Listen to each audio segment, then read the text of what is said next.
lécher le sexe d'une femme ou encore si c'est le sexe d'un homme, c'est un péché? Quand on parle du suçage ou de la suçade, il y a deux expressions. Il y a le mot cunnilingus et il y a le mot fellation. Ok.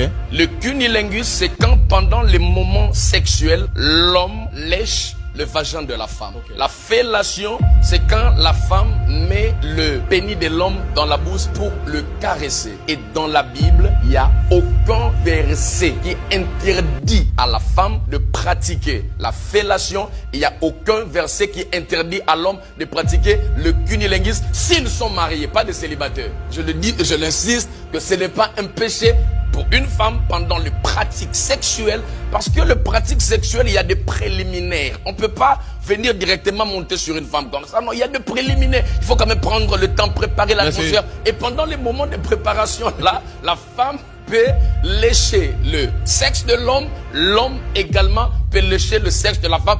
S'ils sont de mariés, ce n'est pas un péché.